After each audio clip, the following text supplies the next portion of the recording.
सर्व विद्यार्थी मान्यवर आगमन झालेलं आहे. सुस्वागतम सुस्वागतम सुस्वागतम.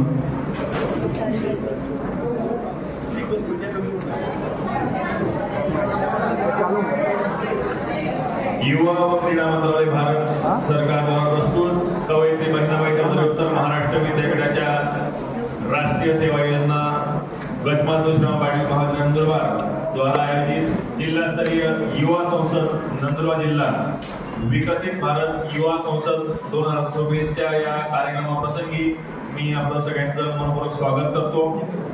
अत्यंत प्रतिकूल परिस्थितीत आपला हा कार्यक्रम संपन्न होतो आहे. आपल्या नंदुरबार तालुका विधायक समितीच्या संस्थेचे सचिव कैलासवासी नानासाहेब यशवंत पाटील यांचं दुःखद निधन झालेलं आहे आणि हा दुःखाचा डोंगर आपल्या परिवारावर असताना हा कार्यक्रम आधी 5 तारखेला सुनियोजित होता, परंतु 5 तारखेला काही कारणास्तव हा कार्यक्रम रद्द करण्यात आला. दिल्लीहून आणि राज्य सरकारच्या मुंबई मंत्रालयातून हा कार्यक्रम आजच्या आज घेण्याचे निर्देश आपल्याला प्राप्त झाले. प्राचार्य महोदयांच्या मार्गदर्शनानुसार आपण हा कार्यक्रम अत्यंत जरी आपण दुःखात आहोत तरी हा कार्यक्रम डेडलाईनचा असल्यामुळे याला आपण घेतो आहोत. अगदी साध्या पद्धतीने हा कार्यक्रम आपण घेतो आहोत. या कार्यक्रमाला सुरुवात करण्या अगोदर मी सर्वांना विनंती करतो की आपण सामूहिक श्रद्धांजलीसाठी जागेवर उभं राहायचं आहे.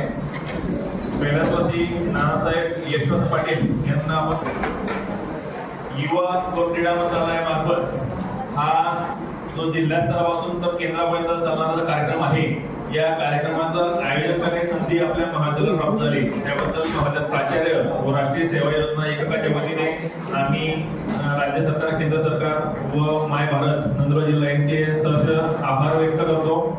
आजच्या या कार्यक्रमाचे अध्यक्षस्थान माननीय महाविद्यालय प्राचार्य डॉक्टर एम.जे. रघुवंशी सर, व्यवस्थापन परिषद सदस्य कवयित्री बहिणाबाई चौधरी उत्तर महाराष्ट्र विद्यापीठ जळगाव यांनी स्वीकारावे अशी त्यांना मी नम्र विनंती करतो. धन्यवाद सर.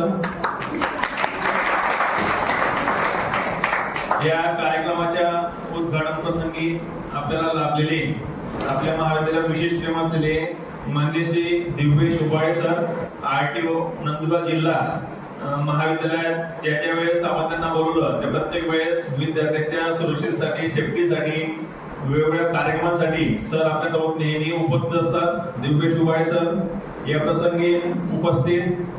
आजच्या कार्यक्रमाचे जुरी माननीय प्राचार्य डॉक्टर एन.डी. चौधरी सर, प्राचार्य श्री बडेसिंह रघुवंशी विधी महाविद्यालय नंदुरबार. या प्रसंगी उपस्थित माननीय गणेशजी, कार्यक्रम समन्वयक माय भारत नंदुरबार, राष्ट्रीय सेवा योजना कार्यक्रमाधिकारी प्राध्यापक डॉक्टर सुलतान पवार सर, माजी विभागीय समन्वयक doctor Amol Bhoyar sir, Vayse sir, Girase sir, 10+2 चे कार्यक्रमाधिकारी शेवाळे सर, विविध महाविद्यालयातून आलेले विद्यार्थी मित्र, या जिल्हास्तरीय युवा संसद प्रसंगी उपस्थित महाविद्यालय सर्व स्वयंसेवक. गेल्या काही वर्षापासून केंद्र सरकार, राज्य सरकार आणि जिल्हा अगदी विद्यार्थ्यांसोबत नेहमी समन्वय साधत असतात. वेगवेगळ्या विद्यार्थ्यांना योजना माहिती पडाव्यात, विद्यार्थ्यांना केंद्र आणि राज्याचा कारभार माहिती पडावा, यासाठी वेळोवेळी केंद्र आणि राज्य आपल्याशी वेगवेगळ्या कार्यक्रमाच्या माध्यमातून संपर्क साधत असतात. अगदी विद्यार्थी हे नेते करू शकतात, हे तेव्हा होऊ शकतं ज्यावेळेस विद्यार्थ्यांना संसदीय कामकाज, भारतीय युवा आणि त्या युवांचं कार्यकौशल्य याच्याबद्दल माहिती मिळेल. ही माहिती तेव्हाच मिळते ज्यावेळेस त्यांना व्यासपीठ मिळेल. आणि असंच व्यासपीठ जिल्हा स्तरापासून तर राज्य आणि केंद्रापर्यंत उपलब्ध करून देण्यासाठी आपल्याला वेगवेगळ्या माध्यमातून सरकार नेहमी प्रयत्नशील असतं. त्याचाच एक भाग आणि त्याचाच एक प्रत्यय म्हणून आज जिल्हा स्तरावरून या ठिकाणी वक्तृत्व स्पर्धेसाठी विद्यार्थी आलेले आहेत. या विद्यार्थ्यांचं उद्घाटन समारंभानंतर वक्तृत्व स्पर्धा घेण्यात येईल आणि त्याच्यापैकी जे 5 विद्यार्थी असतील, उत्कृष्ट 5 विद्यार्थी, या 5 विद्यार्थ्यांचं सिलेक्शन करून त्यांना राज्यासाठी पाठवण्यात येईल. अशी या कार्यक्रमाची पार्श्वभूमी आहे. मी या कार्यक्रमाप्रसंगी प्रास्ताविक करण्यासाठी आदरणीय प्राध्यापक डॉक्टर सुलतान पवार विनंती करतो.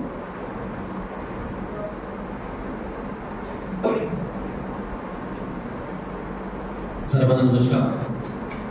नंदुरबार तालुका विधायक समितीचे चिटी पाटील कला वाणिज्य विज्ञान महाविद्यालयाच्या राष्ट्रीय सेवा योजना एककाच्या माध्यमातून आज जिल्हास्तरीय युवा संसद विकसित भारत युवा संसद 2026 हा उपक्रम या ठिकाणी साजरा होतो आहे।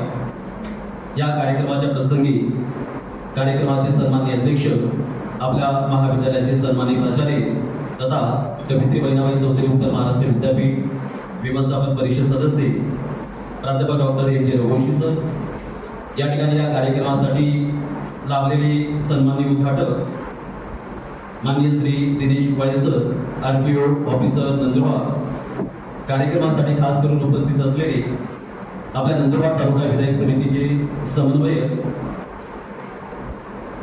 या ठिकाणी विधी महाविद्यालयाचे प्राचार्य प्राध्यापक डॉक्टर एम.डी. चौधरी सर या ठिकाणी खास करून उपस्थित असलेले माय भारत नंदुरबारचे कार्यक्रम समन्वयक प्राध्यापक माननीय गणेश निसी या ठिकाणी माझे सहकारी प्राध्यापक मित्र समोर उपस्थित असलेले विभाग प्रमुख आणि ज्यांच्यासाठी खऱ्या अर्थाने हा कार्यक्रम आयोजित केलेला आहे आपण सर्व विद्यार्थी मित्रांनो आपला देश हा आपल्या राज्यघटनेवर चालतो आणि राज्यघटनेच्या अनुषंगाने आपल्या देशामध्ये जो संसदीय कारभार चालतो त्या कारभाराच्या संदर्भात आपल्या देशातल्या युवकांना विद्यार्थ्यांना माहिती असणं आवश्यक आहे। हेच विद्यार्थी हेच युवक उद्याचे भावी नागरिक असणार आहेत आणि भविष्यामध्ये आदर्श नागरिक व्हायचं असेल चांगलं नागरिक व्हायचं असेल तर या युवकांना या देशाच्या कारभाराच्या संदर्भातली माहिती होणं अपेक्षित आहे, माहिती होणं गरजेचं आहे। आणि त्यासाठी खऱ्या अर्थाने या कार्यक्रमाच्या निमित्ताने हा देश कशा पद्धतीने चालत असतो आपले जे लोकप्रतिनिधी असतात आमदार असतील खासदार असतील मंत्री असतील किंवा नेते वगैरे असतील हे सर्व आपला देश चालवण्यासाठी कशा पद्धतीने धोरणं आयोजित करत असतात राबवत असतात कार्यक्रमाची अंमलबजावणी कशा पद्धतीने करत असतात आणि आपल्या देशामध्ये विविध समस्यांचा अभ्यास करून त्या समस्यांच्या संदर्भात सोडवणूक कशा पद्धतीने करत असतात या सर्वांची जाणीव व्हायला पाहिजे, या सर्वांच्या संदर्भात ओळख व्हायला पाहिजे। त्यासाठी आपल्या देशातल्या या युवकांनी प्रामुख्याने आपला प्रांत असेल आपला जिल्हा असेल आपला परिसर असेल राज्य असेल किंवा आपला देश असेल या सर्व गोष्टींच्या संदर्भात ज्या ज्या समस्या आहेत त्या समस्यांच्या संदर्भात त्यांनी माहिती करून घ्यावी, त्या समस्यांच्या संदर्भात या ठिकाणी सोडवणूक कशा पद्धतीने करता येईल म्हणजे या कार्यक्रमाच्या निमित्ताने खऱ्या अर्थाने हा जो युवक आहे हा युवक भविष्यामध्ये लोकप्रतिनिधी होईल आणि लोकप्रतिनिधी होऊन त्यांनी खऱ्या अर्थाने देश कसा चालवायचा या संदर्भात या ठिकाणी त्याला प्रयत्न करावे लागतील। या निमित्ताने विद्यार्थ्यांना खऱ्या अर्थाने व्यक्तिमत्व विकासाच्या संदर्भातले धडे मिळतील। या ठिकाणी विद्यार्थी आपण उद्घाटन सत्र संपल्यानंतर या ठिकाणी आपण विद्यार्थी ज्या विषयाच्या संदर्भात बोलणार आहात त्या विषयाच्या संदर्भात आपण अभ्यास केलेला आहे, त्या विषयाच्या संदर्भात आपण या ठिकाणी मांडणी करणार आहात। या निमित्ताने आपल्याला या ठिकाणी आपल्या मनामध्ये असलेले जे विचार आहेत भावना आहेत किंवा आपल्याकडे जी माहिती आहे त्या संदर्भात आपण मांडणी करणार आहोत। याचा अर्थ आपल्यामध्ये नेतृत्व गुण या ठिकाणी विकसित होणार आहेत आणि म्हणून खऱ्या अर्थाने हा कार्यक्रम फार महत्त्वाचा आहे असं मला वाटतं। या ठिकाणी कार्यक्रमाच्या विचारांनुसार उपस्थित असलेले सर्व मान्यवरांचे या ठिकाणी मी मनपूर्वक स्वागत करतो।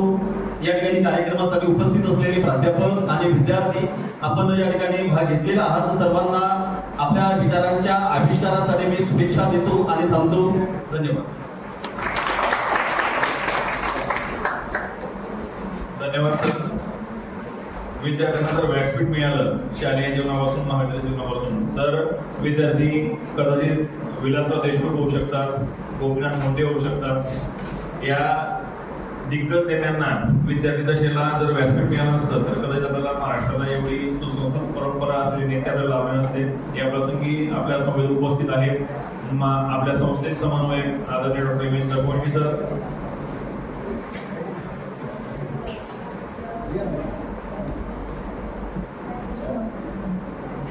आजच्या या उद्घाटन सत्रानंतर होऊ घातलेल्या वक्तृत्व स्पर्धेसाठी ज्युरी म्हणून आपल्या समवेत उपस्थित आहेत 4 जज ज्युरी यांना आपण नंतर ऐकणार आहेत। पण प्राथमिक स्वरूपामध्ये आजच्या कार्यक्रमाचे उद्घाटक माननीय श्री दिव्येश उपाळे सर आरटीओ नंदुरबार यांचं आपण आता मनोगत ऐकून घेऊ। नंतर आपल्याला बाकीचे जज ज्युरी यांचं मनोगत सुद्धा ऐकायचं आहे। मी विनंती करेल श्री दिव्येश उपाळे सर विद्यार्थ्यांना उद्घाटन करून मनोगत आपण व्यक्त करावे।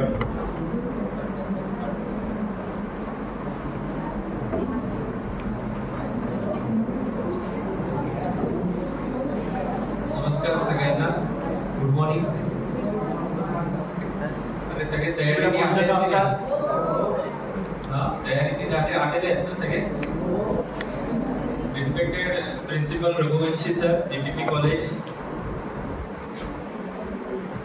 मी ऍक्च्युली फार्मसी कॉलेजला सरांसोबत बसलो होतो स्टेजवर. सरांना आठवतं की नाही माहिती नाही. सरांचंही स्वागत. आणि Chaudhary sir, principal law college. माझे मित्र युवा केंद्राचे पाटील सर आणि आज सगळे जमलेले आपले विद्यार्थी मित्र. आज तुम्ही खरं तर प्रिन्सिपल जे आहे रघुवंशी सर, त्यांचं माझं वेगळं नातं आहे. ते माझ्या गावात घडले आहेत, म्हणून ते मला तर नेहमी आवडतं. सरांनी कधी बोलावं. मी मागच्या जानेवारी महिन्यातही आलो होतो रोड सेफ्टी वीकच्या वेळेस. तेव्हाही खूप सुंदर कार्यक्रम झाला होता आणि त्याची दखल फार उच्च स्तरावर, मोठ्या स्तरावर घेतली होती. फार्मसी कॉलेजलाही केला, DPP कॉलेजलाही केला.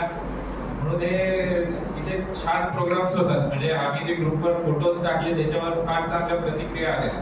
इथले पोरंही खूप ऍक्टिव्ह आहेत असं बघितलं गेलं होतं. ठीक आहे. आता आजचा जो विषय आहे युवा संसद. युवा संसद मला माझे कॉलेजचे दिवस आठवले, जेव्हा आमच्या कॉलेजमध्ये असे लिडरशिपचे प्रोग्राम्स व्हायचे. काही युथ पार्लमेंट मध्ये मी भाग घेतला होता. आज तर जज म्हणून आलो आहे, तेव्हा मी विद्यार्थी म्हणून गेलो होतो, पार्टिसिपेट केलं होतं. आणि आम्ही एकदम एक आमची ruling party, opposition party type त्यांनी फॉर्म केलं होतं. कारण त्यांना ते मोठ्या स्तरावर करायचं होतं आणि मुद्दे एकमेकांना सगळे भिडत होते एकमेकांशी मुद्दे घेऊन. तर आता हे जे आहे हे प्रोग्राम्स आयोजन करण्याचा प्रमुख उद्देश असा असतो की आपली जी युवा पिढी आहे त्यांच्यात लिडरशिप क्वालिटीज डेव्हलप करणं, त्यांना त्यांच्यामधलं जे वक्तृत्व जे आहे ते स्किल डेव्हलप करणं आणि त्यातनंच काही लीडर्स जे आहेत ते चांगल्या प्रमाणे आपल्या संसदेत पुढे चालून जाऊ शकतात. हा त्याचा मेन मोटो आहे. मी जास्त वेळ घेत नाही. आज सगळे तुम्ही आलेले आहेत, तुमच्या पद्धतीने तयारी केलेली आहे आणि तुम्हा सगळ्यांना ऑल द बेस्ट तुमच्या याच्यासाठी. फक्त शांतते, डोकं शांत ठेवून तुमचे मुद्दे मांडा आणि ते मुद्दे प्रभावीपणे कसे मांडता येतील तेवढं फक्त लक्ष द्या. मला आज इथे सरांनी बोलवलं त्याबद्दल मी सरांचे आभार मानतो. थँक्यू. धन्यवाद सर. ज्यावेळेस महाविद्यालयाच्या प्रांगणाच्या बाहेर सामाजिक जीवनात वावरत असताना वर्दीवाला माणूस जर भेटला तर भीती वाटते, पण तोच वर्दीवाला माणूस ज्यावेळेस महाविद्यालयाच्या प्रांगणात एक वक्ता म्हणून स्टेजवर बसलेला असतो तर विद्यार्थ्यांना इन्स्पिरेशन मिळतं, विद्यार्थ्यांना आत्मविश्वास वाढतो आणि विद्यार्थी त्यापासून प्रेरणा घेतात. भविष्यात आमच्या या अंगावर वर्दी यावी, आमच्या या अंगावर वर्दीसारखा वर्दीमधला माणूस घडावा. हा माणूस आपल्या समवेत आहे. मी उभा खूप खूप धन्यवाद व्यक्त करतो. यानंतर अध्यक्ष समारोपासाठी महाविद्यालय प्राचार्य डॉक्टर MJ रघु सरांना विनंती करतो.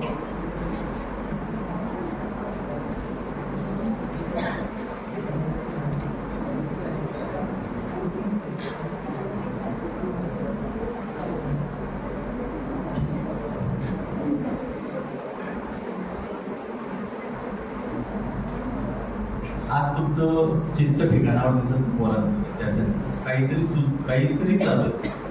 पहिल्या क्षणापासून बघतोय की NSSचे विद्यार्थी जे काही माझे शिस्तप्रिय होते, आज थोडंसं मनात काहीतरी चलबिचल आहे, काय माहीत नाही. पण तणासोबत मन पण इथं पाहिजे. मन भटकत असेल, एखाद्या वेगळ्या गोष्टीचं टेन्शन असेल, चर्चा चालू असेल आणि तुम्ही असं भासवत असाल की सर आम्ही स्टेजकडेच बघतोय, सगळं ऐकतोय आणि तुम्ही ऐकत नसाल तर कार्यक्रमाचा उपयोग काही नाही. तुम्हाला सरांनी अगोदर सांगितलं की आपल्या संस्थेचे आजचे सरचिटणीस कैलासवासी यशवंत देवराम पाटील यांचं 3 तारखेला नाशिक येथे दुःखद निधन झालं आणि जोपर्यंत त्यांचं धावं होत नाही आपल्या हिंदू रीतिरिवाजाप्रमाणे तोपर्यंत संस्थेने दुखवटा जाहीर केलेला आहे आणि कुठल्याही दुखवटामध्ये कुठलाच कार्यक्रम घेता येत नाही. परंतु काल विद्यापीठात होतो आणि विद्यापीठाचे राष्ट्रीय सेवा योजनेचे संचालक रोकडे सर मला विनंती करत होते की सर काहीही करा, साधा घ्या, सिंपल घ्या, कुठलं शो करू नका, सत्कार करू नका, आनंद व्यक्त न करता हा कार्यक्रम पार पाडा. कारण या प्रत्येक जिल्ह्यातील 5 विद्यार्थी हे निवडले जाणार आहेत मुंबईला होण्यासाठी. मुंबईमध्ये संसद कशी चालते, कामकाज कसं चालतं हे बघण्याचं भाग्य नंदुरबार जिल्ह्यातले विद्यार्थी यापासून वंचित राहू नये म्हणून आपण आजच नानासाहेबांचं 10वं आहे आणि म्हणून हा कार्यक्रम टाळत होतो सोमवारपर्यंत. परंतु 14 तारखेला तुमची टीम जात असल्यामुळे आणि पुढचे नावं हे राज्य पातळीवर एकत्रित करल्या कारणाने आज हा कार्यक्रम घेणं अनिवार्य होतं आणि म्हणून कैलासवासी नानासाहेबांना आपण आज आदरांजली व्यक्त केली. त्यांच्या दुःखात आपण सहभागी आहोत कारण ते आपल्या सर्वांचे प्रीततुल्य होते. 91 वर्ष त्यांचं वय होतं.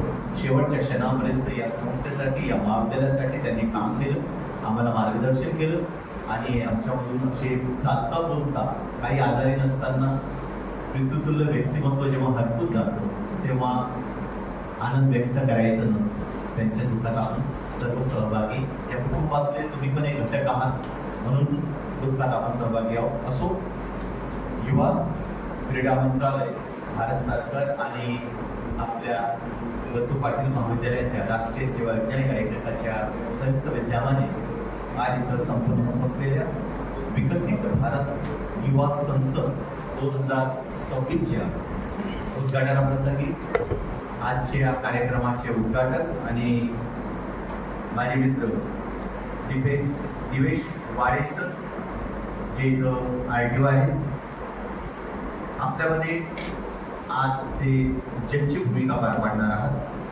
त्यांच्यासोबत दुसरे जज असलेले आपल्याच विधी महाविद्यालयाचे प्राचार्य माझे मित्र चौधरी सर, प्रत्येक कार्यक्रमामध्ये आपल्या पाठीशी असणारे आपले मार्गदर्शक, कायम आपल्यासोबत असलेले आदरणीय डॉक्टर एम.एस. रघुवंशी सर.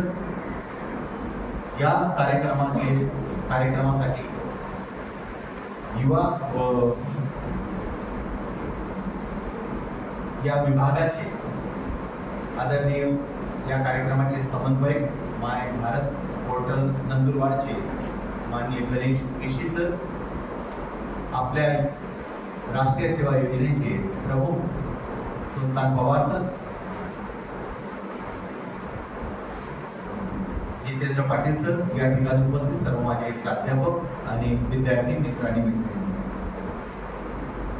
आणीबाणीची 50 वर्ष आणि उद्याचा भारत, विकसित भारत 2047, आपण एक स्वप्न बघितलेलं आपल्या भारताने आणि हे स्वप्न साकार करण्यासाठी ज्यावेळेस आपल्याला स्वातंत्र्याचे 100 वर्ष पूर्ण होणार आहेत, या 100 वर्षानंतरचा आपला भारत हा वेगळा असावा हाच दृष्टिकोन समोर ठेवून ज्यांना हे काम करायचं आहे त्या युवकांसमोर, त्या युवा पिढी घडवण्याचं, त्यांना मार्गदर्शन करण्याचं सर्वोपरी कार्य सरकार करत आहे. त्याचाच भाग आज हा कार्यक्रम आहे. आपण असं म्हटलं जातं की आपला भारत हा युवकांचा देश आहे, तरुणांचा देश आहे. भारत तरुण आहे. बहुतांश इथली संख्या, लोकसंख्या ही तरुणांची आहे. म्हणून या तरुणांना आपल्या देशाला विकसित करण्यासाठी कुठल्या मुद्द्यांवर भर द्यावा लागेल, शिक्षणासोबत याचे काय कर्तव्य आहे हे तुमच्यापर्यंत पोहोचवावे आणि या विकसित भारतासाठी तुमच्या मनात ज्या काही विचार आहेत ते या जजेच्या माध्यमातून सरकारपर्यंत पोहोचवावे म्हणून या कार्यक्रमाचं आयोजन केलेलं आहे. तुम्हाला माहित असेल की तुमच्यामधूनच उद्या काही लोक हा देश सुद्धा चालवणारा एक प्रशासकीयचा भाग होणार आहे, यंत्रणेचा भाग होणार आहे. यामध्ये कोणी राजकारणात असेल, कोणी एखाद्या पदावर असेल, परंतु समाजाची सेवा करण्याची जबाबदारी तुमच्या माझ्या सर्वांवर असेल. आज समाजामध्ये खूप समस्या आहे, दुःख आहे, वेदना आहे. ही सर्व वेदना, समस्या दूर करण्याची जबाबदारी एकट्या सरकारची नाही, तर त्या समाजामध्ये वावरणाऱ्या युवकांची पण आहे, लोकांची पण आहे. आपण पुढाकार घ्यावा, आपण आज इथं काहीतरी बोलावं, काहीतरी मी माझे विचार मांडावे असं करू नका.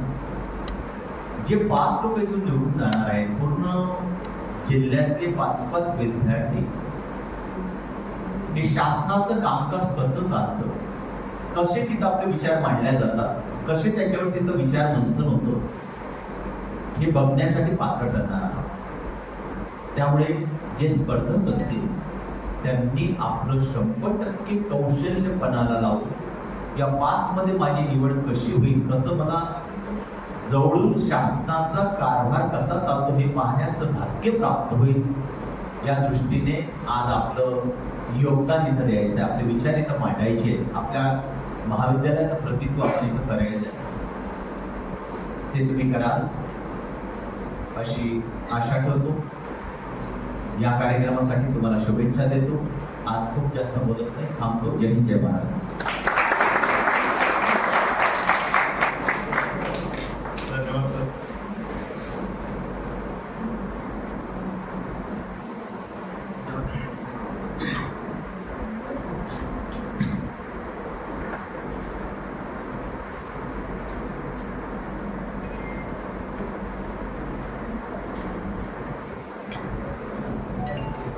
विकसित भारत पार्लिमेंट 2026 या कार्यक्रमासाठी आपल्या जी पाटील कला वाणिज्य व विज्ञान महाविद्यालयात उपस्थित आजच्या या कार्यक्रमासंदर्भात मंचावर विराजमान आजच्या कार्यक्रमाचे सन्माननीय अध्यक्ष, आपल्या महाविद्यालयाचे प्राचार्य तथा कवयित्री बहिणाबाई चौधरी, उत्तर महाराष्ट्र विद्यापीठ व्यवस्थापन परिषद सदस्य डॉक्टर पंडित रघुवंशी सर, आज आपल्या महाविद्यालयावर एक दुःखद संकट असताना सुद्धा हा कार्यक्रम घेण्याची परमिशन दिली आणि हा कार्यक्रम या ठिकाणी संपन्न होत आहे, त्याबद्दल त्यांचे मी मनपूर्वक आभार व्यक्त करतो. आजच्या या कार्यक्रमाला प्रमुख मार्गदर्शक, त्याचप्रमाणे ज्युरीत म्हणून लाभलेले नंदुरबार जिल्ह्याचे आरटीओ सन्माननीय योगेश उबाले सर, जे देखील या ठिकाणी उपस्थित झाले, त्यांचे सुद्धा मनापासून आभार व्यक्त करतो. त्याचप्रमाणे आपल्या संस्थेचे आदरणीय समन्वयक doctor M S Raghuvanshi sir देखील उपस्थित झाले, तसेच विधी महाविद्यालयाचे प्राचार्य doctor M D Chaudhary sir आणि माय भारतचे नंदुरबार जिल्ह्याचे समन्वयक ईशी सर, हे सर्व या ठिकाणी उपस्थित झाले आणि हा कार्यक्रम या ठिकाणी उद्घाटनाचा संपन्न झाला, त्याबद्दल पुनश्च सर्वांचे मनापासून आभार व्यक्त करतो. त्याचप्रमाणे या ठिकाणी या कार्यक्रमामध्ये आपण सर्वांनी उत्स्फूर्त असा सहभाग नोंदविला, याबद्दल आपले सुद्धा आभार व्यक्त करतो.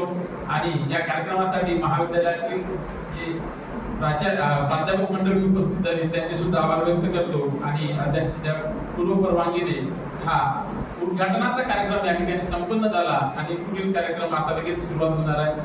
धन्यवाद. 130 युवा संवाद, 130 युवा आइकन, 20,000 से अधिक युवा प्रतिभागी, कश्मीर से लेकर कन्याकुमारी तक, गुजरात से लेकर मणिपुर तक, युवा तरुणाइयों में दिखी उत्साह, ऊर्जा और उम्मीद की नई झलक, जिसने युवा भारत की पेश की अद्भुत मिसाल. जी हां, हम बात कर रहे हैं राष्ट्रव्यापी विकसित भारत युवा कनेक्ट कार्यक्रम की, जो देश भर के कॉलेजों एवं विश्वविद्यालयों में अध्ययनरत युवा विद्यार्थियों को यशस्वी प्रधानमंत्री श्री नरेंद्र मोदी जी के विजन विकसित भारत 2047 से जोड़ने, राष्ट्र निर्माण हेतु प्रेरित करने वाली एक क्रांतिकारी पहल है.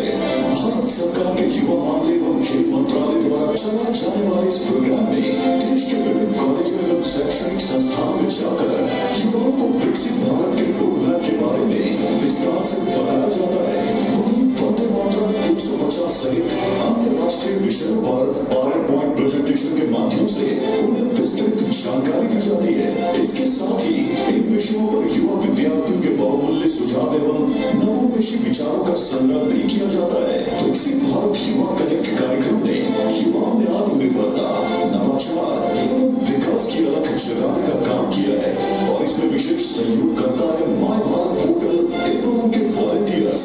कॉलेजों में होने वाले इस कार्यक्रम के तहत युवाओं को माय भारत के बारे में बताया जाता है और इस पोर्टल में उनका रजिस्ट्रेशन भी कराया जाता है. विकसित भारत युवा कनेक्ट प्रोग्राम की सबसे बड़ी खासियत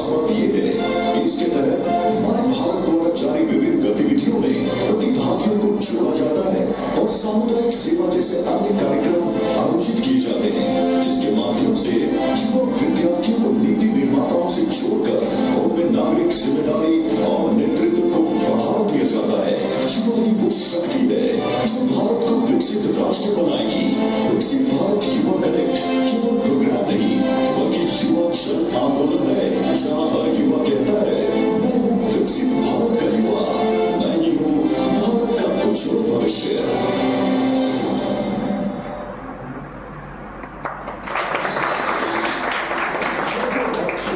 130 कॉलेज एवं विश्वविद्यालय, 130 युवा संवाद, 130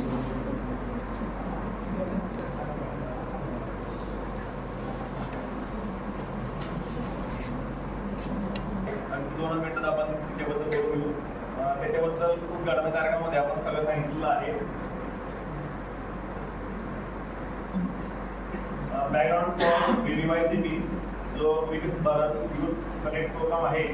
तर याच्यात जे आजचं तरुण आणि आजच्या तरुणाला फ्लोमध्ये आणण्यासाठी कनेक्ट करण्यासाठी विश्वव्यापी रूप देण्यासाठी या कार्यक्रमाचं निर्मिती केलेली आहे.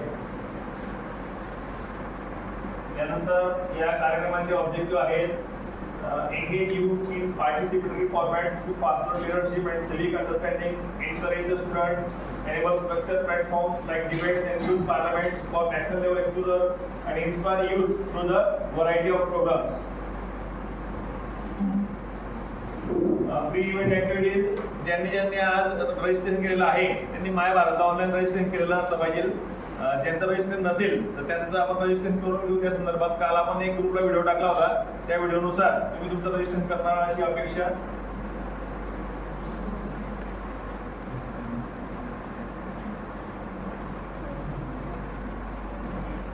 Event day student engagement activities. So showcase of Vande Mataram 150 and विकसित भारत प्रेझेंटेशन, जे आपण तुम्हाला ऑलरेडी प्रेझेंटेशन दाखवलं.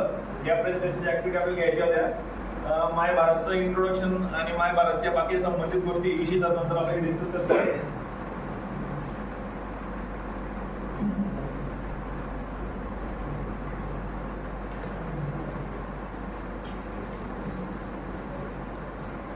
And this is the schedule, जे की तुम्ही आज सकाळी आल्याचं रजिस्ट्रेशन केलं आणि रजिस्ट्रेशन नंतर आता आपल्याला प्रोग्राम सुरू करायचा आहे. So thank you very much.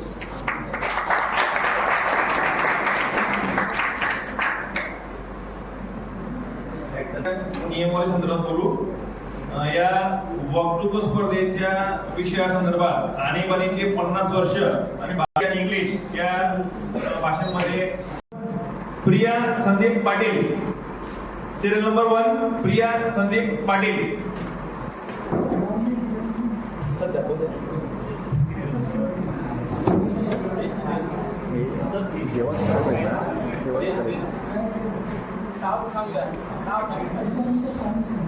A very good morning to everyone. I am Priya Sandeep Patil. Today I rise to reflect on a constitutional topic. It is the emergency and lessons it offered to Indian democracy after 50 years. India has experienced 3 emergencies under the Article 352 of the Constitution.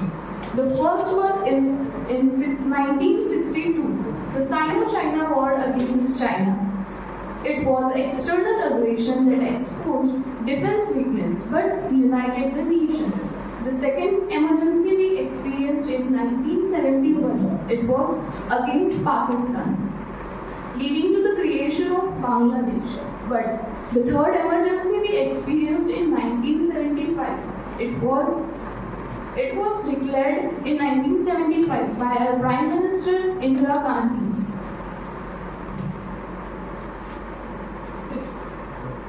It was declared by our Prime Minister Indira Gandhi. During these times, oppositions were jailed, press censorship was imposed, and the ATM Jabalpur judgment questioned whether even the right to life under Article 350 should be protected or not. Honorable members, it was not only a political crisis, but it was a constitutional test. It was a constitutional test, and we had taken many experienced and lessons from these emergencies. The first, emergency rules should be used carefully and only in genuine national crises. Second, judicial independence is essential for democracy. Third, free press is the lifeline of democracy. Fourth, people should be vigilant because democracy survives not only by laws but also by people awareness of constitutional rights and duties. As we march toward 2047 Viksit Bharat, we should keep in mind that our rules should be protected. Roots should be protected. Thank you.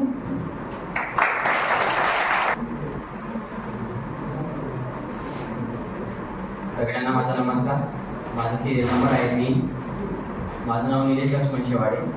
आज आपण इथे एक अशा विषयावर चर्चा करण्यासाठी उपस्थित आहोत ज्याने भारतीय लोकशाहीला एक खोल वळण दिले. तेच म्हणजे 25 जून 1975 ची ती मध्यरात्र. 25 जून 1975 ची ती मध्यरात्र आज ही भारताच्या इतिहासातील एक काळा अध्याय म्हणून ओळखली जाते. ज्या दिवशी देशात आणीबाणी लागू करण्यात आली होती. आता त्या घटनेला 50 वर्ष पूर्ण होत आहेत. आणीबाणीचा तो काळ म्हणजे भारताच्या लोकशाहीसाठी एक मोठी अग्निपरीक्षा होती. त्या 21 महिन्याच्या काळात सामान्य नागरिकांच्या मूलभूत गरजा हिरावून घेतल्या गेल्या. वृत्तपत्रांवर सेन्सॉरशिप आणि राजकीय नेत्यांना कोणत्याही कारणाशिवाय तुरुंगात लावले गेले होते. पण आज 50 वर्षानंतर जेव्हा आपण मागे वळून पाहतो तेव्हा आपल्याला हे जाणवते की त्या संकट काळाने आपल्याला काही अत्यंत महत्त्वाचे धडे शिकवून दिले. सर्वात महत्त्वाचा धडा म्हणजे स्वातंत्र्याची किंमत. आता तुम्ही म्हणाल स्वातंत्र्याची किंमत कसं काय? स्वातंत्र्याची किंमत आपल्याला असं वाटते की स्वातंत्र्य हे आपल्याला कायमच मिळत राहील. आपल्याला सर्वांना असं वाटते की स्वातंत्र्य हे आपल्याला कायमच मिळत राहील.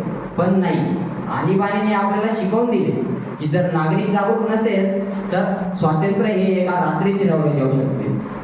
लोकशाही केवळ कागदावरची व्यवस्था नसून ती जपण्याची जबाबदारी आपल्या सर्वांची आहे.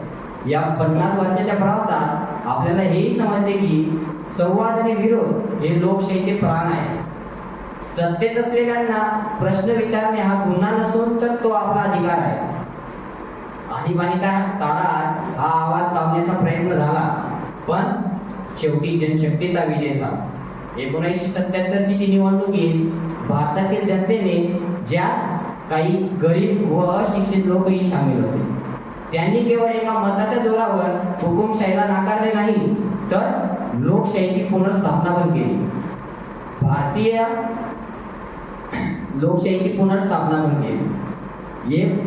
आज जेव्हा आपण 50 वर्ष झाले त्या गोष्टीला, भारतातील लोक जेवढे शांत वाटतात पण ते तेवढेच त्यांच्या लोकशाहीच्या अधिकारांसाठी सजग आहेत. ही 50 वर्ष आपल्याला हे जाणवते की आज जर आपण जागरूक राहिलो तरच आपली येणारी पिढी पुढे स्वतंत्र व मुक्त भारतात श्वास घेऊ शकते. शेवटी जाता जाता एवढेच म्हणेन, सत्तेचा उन्माद जेव्हा जेव्हा लोकशाहीचा गळा दाबू पाहतो तेव्हा तेव्हा या देशाच्या सामान्य नागरिकच क्रांतीचा नवा इतिहास लिहितो. धन्यवाद. जय हिंद, जय महाराष्ट्र.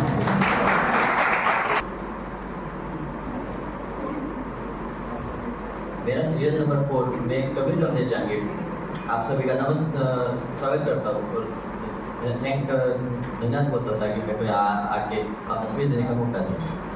हम यहाँ इस अपने भारत देश के एक ऐसे मुद्दे पर चर्चा करने के लिए उपस्थित है जो अपने लोकतंत्र के इतिहास का पूरा काला पन्ना माना जाता है. ये ऐसा रात में मतलब 25 जून 1975 हम इस रात को इमरजेंसी लागू हुई थी. तो इस हमें यहाँ बहुत सी चीज़ें जानने को मिली और हमें ऐसे सीख लेनी चाहिए. इमरजेंसी क्या है? आसान शब्दों में कहा जाए तो इमरजेंसी के वक्त लोगों के सारे हक छीने गए और उन्हें किसी भी चीज़ का हक नहीं था. उनको बोलने का हक नहीं था और वो क्योंकि सरकार के खिलाफ वो बोल नहीं पा रहे थे. उस सर अपने पत्रकारों के ऊपर सेंसर लगा दिए गए, जिसकी वजह से वो कुछ छाप नहीं पा रहे थे। जो भी वो लिखते वो सिर्फ सरकार के आदेश पर होता। ये कुल 21 महीनों तक चला, जिसमें आर्टिकल 21 जिसमें जीने का हक होता है वो सारे हक हमसे छीन लिए गए थे। मतलब लोग इंसान के पास कोई अपने नागरिकों के पास कोई हक नहीं बचे थे। तो उससे बहुत सी कठिनाई हुई थी। और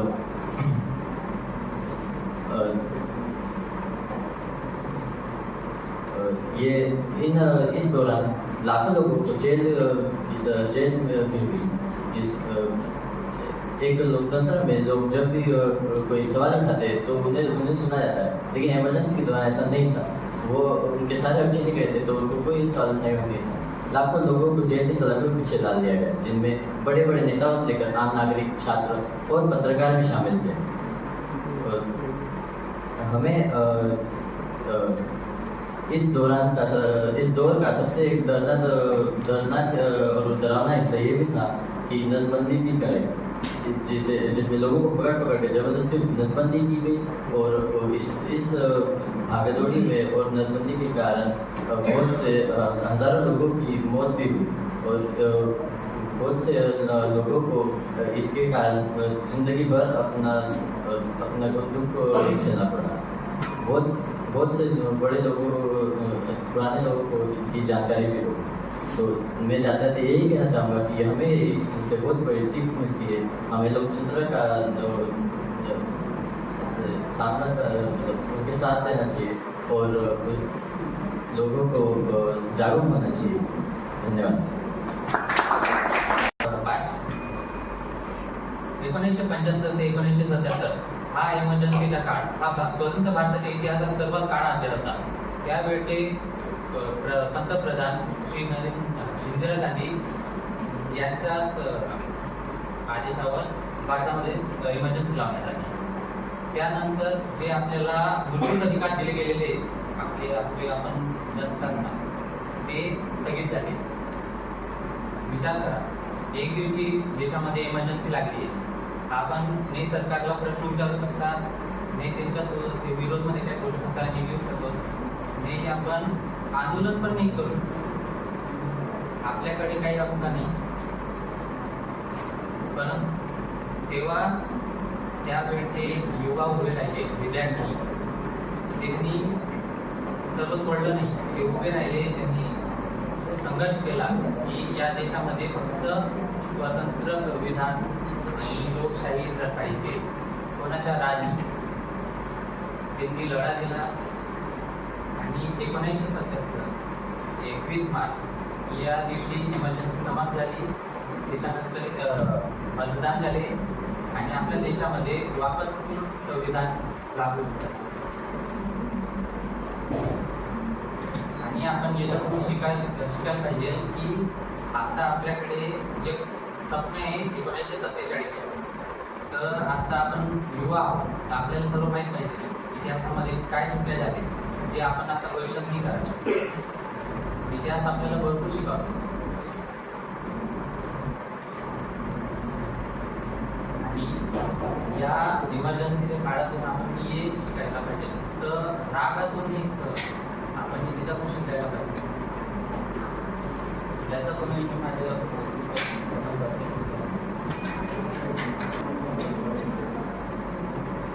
सर्वप्रथम मी माझ्या मातृभूमीला नमन करतो व येथे उपस्थित असलेले सर्व मान्यवर व माझे सर्व विद्यार्थी मित्रमैत्रिणींना माझा नमस्कार। माझे नाव रोशनी सुरेश पाटील, सिरियल नंबर 7। रात्र वैऱ्याची आहे जागत राहा, हा इशारा आपण अनेकदा ऐकलाच असेल। पण 50 वर्षांपूर्वी 25 जून 1975च्या मध्यरात्री भारतीय लोकशाहीसाठी खरोखरच एक काळी रात्र ओढवली होती। मित्रांनो, आणीबाणी म्हणजे काय? केवळ मूलभूत हक्कांची पायमल्ली, केवळ वृत्तपत्रांवरची सेन्सॉरशिप की केवळ राजकीय नेत्यांची अटक? तर नाही। आणीबाणी हा त्यावेळच्या सत्तेने लोकशाहीच्या आत्म्यावर केलेला आघात होता। India is Indira, Indira is India या घोषणांखाली जेव्हा व्यक्तिपूजा संविधानापेक्षा मोठी होऊ लागते, तेव्हा लोकशाहीचा श्वास गुदमरतो। आज ह्या आणीबाणीला 50 वर्षे पूर्ण होत असताना यातून आपण काही महत्त्वाचे धडे घेतले. पहिला धडा म्हणजे अभिव्यक्ती स्वातंत्र्य. ज्या दिवशी वृत्तपत्रांचे अग्रलेख कोरे राहू लागले त्या दिवशी समजले की बोलण्याचे स्वातंत्र्य हे किती महत्त्वाचे आहे. दुसरा धडा म्हणजे स्वातंत्र्य आणि अधिकार यांचे रक्षण करणे हे प्रत्येक नागरिकाचे कर्तव्य आहे. आणि तिसरा धडा म्हणजे जागरूक नागरिकच मजबूत लोकशाही घडवू शकतो. जेव्हा आपण या 50 वर्षांच्या आणीबाणीचा विचार करतो तेव्हा आपल्याला अलाहाबाद उच्च न्यायालयाचे न्यायमूर्ती जगमोहनलाल सिन्हा आठवतात. एका न्यायाधीशाने सत्तेच्या शिखरावर असलेल्या व्यक्तीला कायद्याचा आरसा दाखवला. हाच लोकशाहीचा विजय होता. जयप्रकाश नारायण यांच्या एका आवाजावर अख्खा देश रस्त्यावर उतरला. कारण जनतेला कळून चुकले होते की भाकरीपेक्षाही स्वातंत्र्याचा श्वास अधिक मोलाचा असतो. संविधान हे केवळ पुस्तकाचे पान नाही तर ते आपले संरक्षण कवच आहे. मित्रांनो, आणीबाणीचा तो काळ आपल्याला हे सांगून गेला की लोकशाही ही रेडीमेड मिळणारी गोष्ट नाही, तर ती दररोज गमवावी लागते, दररोज टिकवावी लागते. आणीबाणीनंतर झालेल्या 44व्या घटना दुरुस्तीने हे निश्चित केले की जगण्याचे अधिकार कलम 21 हे हिरावून ठेवू शकत नाही. मी शेवटी एवढेच म्हणेन की आणीबाणीची ही 50 वर्षे आपल्याला भीती दाखवण्यासाठी नव्हती, तर ती आपल्याला सावध करण्यासाठी होती. मत देण्या इतकेच मत मांडणे महत्त्वाचे आहे. मित्रांनो, ज्या दिवशी आपण प्रश्न विचारणे बंद करू ना त्या दिवशी आणीबाणी पुन्हा दार ठोठावू शकते. म्हणून संविधानाचा आदर आणि लोकशाही मूल्यांची जोपासना हीच खरी त्या काळ्या कालखंडापासून मिळालेली शिकवण आहे. धन्यवाद. राष्ट्र उभारणीसाठी, राष्ट्र निर्मितीसाठी जेव्हा युवक पुढे येतात तेव्हा राष्ट्र सभापतीने प्रगती करतात. नमस्कार सामान्य व्यासपीठ, आदरणीय परीक्षक आणि उपस्थित निवासित. मी सिरियल नंबर 7 कोडबी पवन बाळे. आणीबाणीचे 50 वर्ष आणि भारतीय लोकशाहीसाठी धडे या विषयातून माझे विचार मांडले. 1971चा चुनाव इंदिरा गांधी राहिलेले सिटीझन, परंतु त्यांचे विपक्ष नेता राजनारायण यांनी चुनाव गैरप्रकाराचा आरोप करत अलाहाबाद हायकोर्टमध्ये याचिका दर्ज केली. 12 जून 1975 रोजी उच्च न्यायालयाने स्पष्ट शब्दात सांगितलं की चुनाव गैरप्रकारे झालेला आहे, चुनाव रद्द करण्यात येते आहे, 6 वर्षासाठी पात्रता. त्यानंतर 1971चा हा चुनाव आणीबाणीची पृष्ठभूमी बनला. 25 जून 1975च्या मध्यरात्री राष्ट्रपती फखरुद्दीन अली अहमद यांनी इंदिरा गांधी यांच्या नेतृत्वाखाली मध्यरात्री आणीबाणी जाहीर केली. मित्रांनो, विचार करा, देशाच्या राष्ट्रपती विरुद्ध गुन्हा दाखल, सत्ता प्रवाह प्रचंड, तरी उच्च न्यायालयाने स्पष्ट शब्दात सांगितलं की चुनाव गैरप्रकारे झाला होता आणि चुनाव रद्द करण्यात येते आहे. या घटनेने आपल्याला शिकवलं की जोपर्यंत राष्ट्राची न्याय व्यवस्था ही स्वतंत्र आहे तोपर्यंत देशाची लोकशाही ही सशक्त आहे, आत्मनिर्भर आहे. ज्या दिवशी न्याय व्यवस्था ही प्रशासनाचा अधीन येईल त्या दिवशी लोकशाही मुकवत जाईल. मित्रांनो, विचार करा, आणीबाणीच्या काळात वृत्तपत्र प्रसार माध्यमांवरती censorship आणण्यात आली, त्यांच्यावरती दबाव आणण्यात आला, त्यामुळे सत्य जे होते ते गुपित झालं. या घटनेने आपल्याला शिकवलं की ज्यावेळेस देशाचे वृत्तपत्र प्रसार माध्यमे स्वतंत्र असतील त्यावेळेस सत्य काय हे जनतेसमोर येईल आणि जनता ही जागरूक आणि सशक्त असेल. जर लोकशाही मजबूत ठेवायची असेल तर जनता ही जागरूक आणि सशक्त असणे गरजेचं आहे. 500 रुपये दराने आपले वोट विकणारी जनता जोपर्यंत या देशात आहे तोपर्यंत या देशाची लोकशाही ही कमकुवत जाईल. ज्या दिवशी या देशात नागरिक सशक्त, जागरूक आणि सत्तेला प्रश्न विचारणारा असेल त्यावेळी या देशाची लोकशाही ही मजबूत असेल. म्हणून मित्रांनो, आणीबाणीच्या त्या काळाने आपल्याला स्वतंत्रतेचे महत्त्व शिकवून दिलं. म्हणून आणीबाणीच्या त्या कालखंडातून आपण शिकायला हवं की जोपर्यंत या देशाचा नागरिक स्वतंत्र, जागरूक आणि सतर्क राहील तोपर्यंत या देशाची लोकशाही ही खंबीरपणे उभी राहील आणि कुठलीही तानाशाही आणि हुकुमशाही या देशावरती राज्य करणार नाही. जोपर्यंत देशाचा नागरिक सत्ताधाऱ्यांना प्रश्न विचारेल तोपर्यंत ती लोकशाही ही खंबीरपणे उभं राहील. शेवटी एवढंच सांगेल, सतर्क व्हा, जागरूक व्हा आणि लोकशाहीला बळकट ठेवण्यासाठी आपले योगदान द्या. धन्यवाद. माननीय अध्यक्ष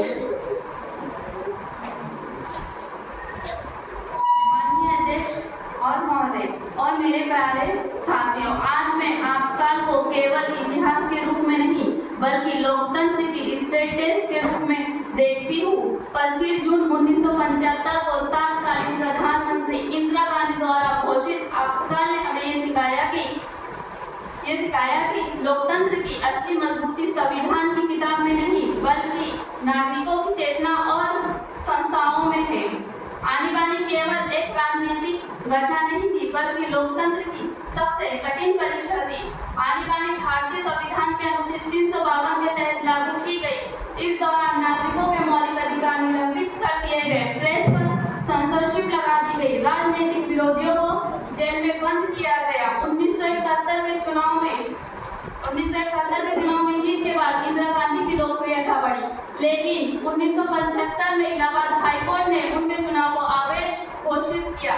देश में बढ़ता विरोध प्रदर्शन, विशेषकर जयप्रकाश नारायण के नेतृत्व में आंदोलन। इन परिस्थितियों में 25 जून 1975 को आपातकाल की घोषणा की गई। आपातकाल केवल एक राजनीतिक घटना नहीं थी बल्कि भारतीय लोकतंत्र की सबसे कठिन परीक्षा थी। इससे ये सीख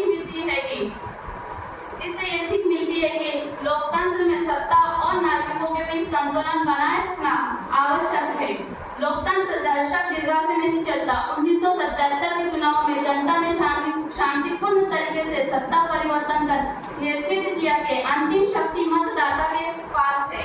और ये हमें याद दिलाता है कि मतदान केवल एक अधिकार नहीं बल्कि लोकतांत्रिक उत्तरदायित्व है। अंत में मैं इतना ही कहना चाहूंगी कि लोकतंत्र की असली परीक्षा संकट में होती है और भारत ने उस परीक्षा से सीख लेकर सभ्य को और मजबूत किया। अब जिम्मेदारी हमारी है कि हम इतिहास को केवल याद न करें बल्कि उससे दिशा लें। धन्यवाद। जय हिंद। माझे नाव संध्या जोशी।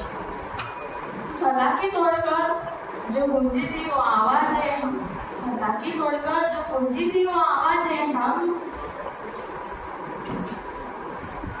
तमाशाई के लिए वो आवाज। मित्रांनो, लोकशाही म्हणजे 25 जून 1975 म्हणजे अंधाराचा काळा दिवस। या दिवशी ज्या आपल्या पंतप्रधान म्हणजे इंदिरा गांधी यांनी जे वक्तृत्व मांडलं,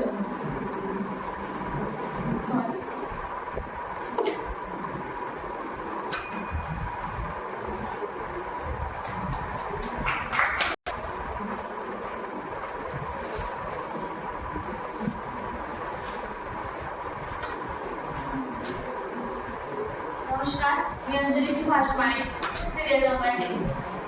आओ चलो चलकर आगाज करते हैं।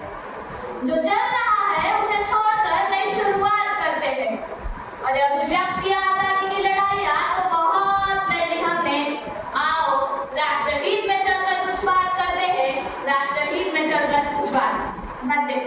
नमस्कार, मैं अंजलि सुभाष माने आज आपके समक्ष आने वाले के 50 वर्ष भारतीय लोकतंत्र के लिए सबक इस विषय पर अपने विचार अभिव्यक्त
Misbah Khan. Serial number 11 Misbah. Serial number 11 Misbah Khan.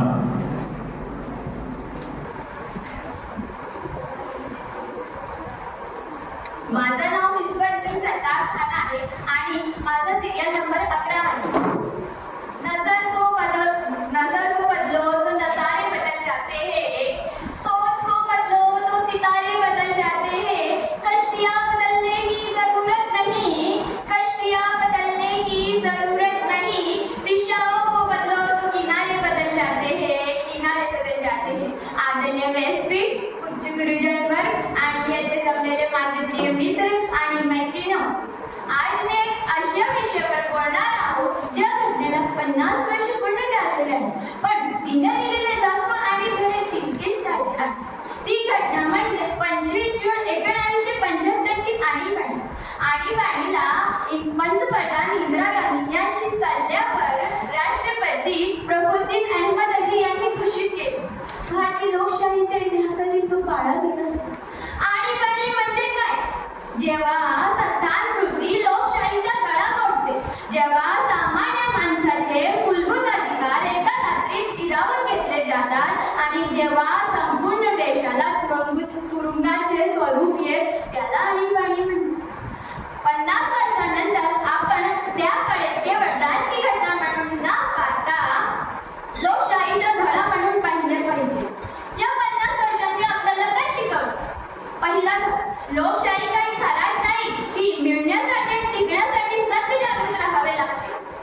आणीबाणीत वृत्तपत्रांची वीज कपली गेली, नेत्यांना तुरुंगात दाबवलं गेलं. यातून आपण शिकलो की अभिव्यक्ती स्वातंत्र्य हे आपल्या श्वास सारखा आहे आणि ते गेले की लोकशाहीच्या मृत्यू होतो. दुसरं, सत्तेचे केंद्रीकरण हे हुकुमशाहीला निमंत्रण असतो. मग तो सत्ता कोणत्याही पक्षाची असो, सत्तेचे अंकुश ठेवण्यासाठी स्वतंत्र न्याय व्यवस्था आणि निर्भीड पत्रकारिता किती महत्त्वाची आहे.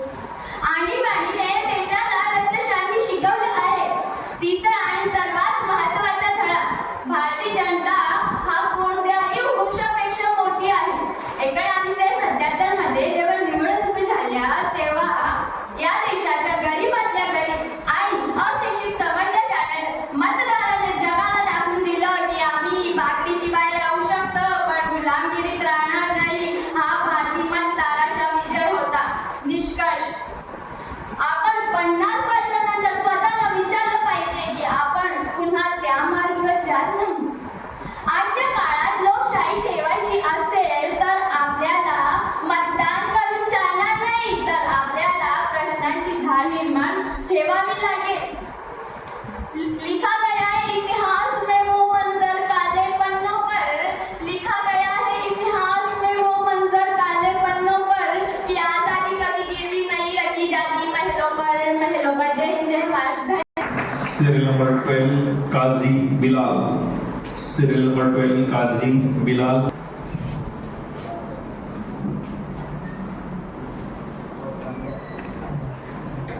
मेरा नाम काजी बिलाल जमील है. मेरा सीरियल नंबर 5. सत्ता जब अहंकार में अंधी हो जाती है, सत्ता जब अहंकार में अंधी हो जाती है, आवाजें हक में तेज हो जाती है, पर याद रखो हे वतन के रखवालो, जनता की खामोशी भी क्रांती बन जाती है. आदरणीय उपस्थित मान्यवर आणि माझे प्रिय मित्रांनो, आज आपण भारतीय इतिहासातील अत्यंत महत्त्वाची घटना आणीबाणी 1975 ते 77 50 वर्ष पूर्ण झाल्या निमित्ताने स्मरण करत आहोत. हा काळ भारतीय लोकशाहीसाठी एक कठीण परीक्षा होती, पण त्याच वेळी अनेक महत्त्वाचे धडे देणार होता. 25 जून 1975 रोजी तत्कालीन पंतप्रधान इंदिरा गांधी यांनी देशात आणीबाणी जाहीर केली. या काळात मूलभूत अधिकारांवर मर्यादा आणल्या गेल्या, प्रसार माध्यमांवर सेन्सॉरशिप लादण्यात आली आणि अनेक विरोधी पक्ष नेत्यांना अटक करण्यात आली. लोकनायक जयप्रकाश नारायण यांच्या नेतृत्वाखाली सुरू असलेल्या चळवळीने लोकशाहीचे रक्षण करण्यासाठी मोठी भूमिका बजावली. लोकशाहीचे मूल्य समजले, लोकांना कळले की मतदानाचे अधिकार, अभिव्यक्ती स्वातंत्र्य आणि न्याय व्यवस्था ही केवळ कागदावरील गोष्ट नाही, तर त्याचे संरक्षण करणे आवश्यक आहे. सशक्त नागरिकांचे महत्त्व. भारतीय संविधानाने लोकशाहीची पायाभरणी केली आहे आणि मला दाखवून दिले की संविधानातील तरतुदींचे योग्य वापर आणि त्यांचे रक्षण करणे महत्त्वाचे आहे. जागरूक नागरिकांचे महत्त्व. जागरूक नागरिकांचे महत्त्व. लोकशाही केवळ सरकारवर अवलंबून नसते, तर ती नागरिकांच्या सजगतेवर टिकून असते. मुक्त प्रसार माध्यमांची गरज. माध्यमे ही लोकशाहीचे चौथे स्तंभ आहे, त्यांची स्वयंतर लोकशाही मजबूत करते. आज आणीबाणीला 50 वर्षानंतर हे लक्षात ठेवले की लोकशाही केवळ शासन पद्धती नाही, तर ती आपल्या अधिकारांची, विचारांची और स्वातंत्र्याची हमी आहे. चला आपण सर्वजण मिळून अशी शपथ घेऊया की लोकशाहीचे रक्षण करू, संविधानाचे सन्मान करू आणि सजग नागरिक बनू. शेवटी एवढं बोलून मी माझे शब्द संपवतो की आंधियों से कह दो अपनी औकात में रहे, आंधियों से कह दो अपनी औकात में रहे, हमने संविधान को दिल में बसाया है. लोकशाही की इस पवित्र धरती पर जनता ने ही इतिहास बनाया है, जनता ने इतिहास बनाया. जय Hind. Ruchita Sudhar Thackeray, serial number 14. Today I stand before to speak on an important chapter in history of our nation. The 50 years of emergency and the lesson it gives Indian democracy. On 25th June 1975, the Prime Minister Indira Gandhi declared the emergency in India under Article 352 of the Constitution. This period, which lasted until March 1977, it often described one of the most controversial and challenging phases in India's independence.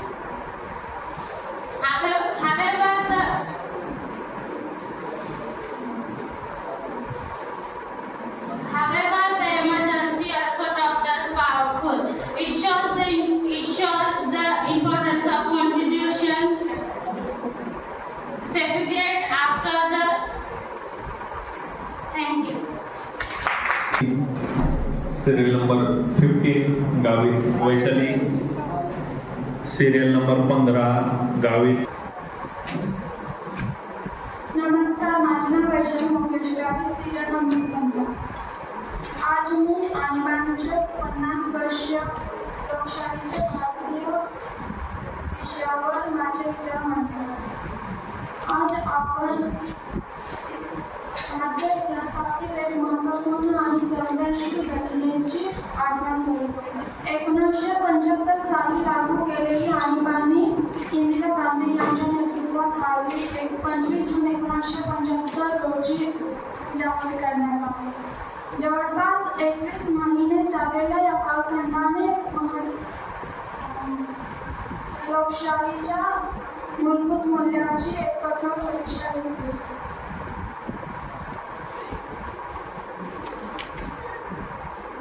आज आपण number 16 Gosavi राजा Deepa. Serial number 17 वैभव Arun Patil. Serial number 17 वैभव अरुण पाटील.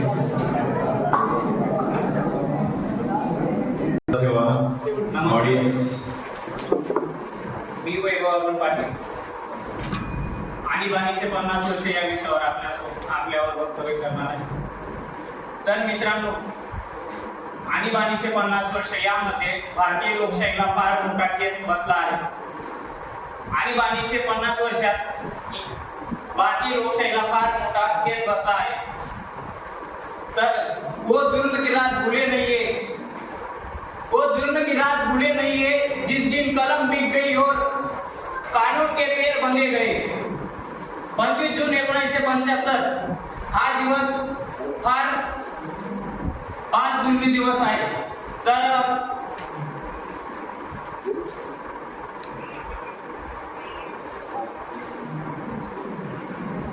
या दिवशी भारतीय लोकशाहीला फार मोठा ठेच बसला होता.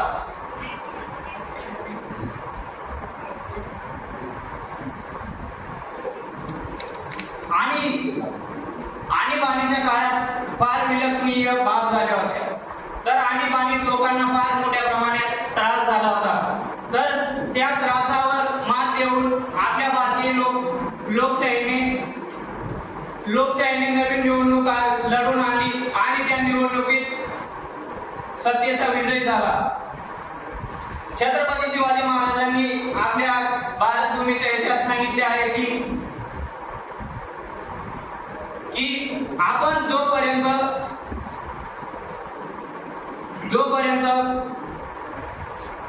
जुल्म सहन करत जातो तोपर्यंत जुलमी आपल्यावर जुल्म करत जातात. तर आपण जुल्म सहन करता लोकशाही याकडे लक्ष दिले पाहिजे. एवढे बोलून मी माझे 2 शब्द संपवतो. सिरियल नंबर 18 प्रेम मंजित नाईक.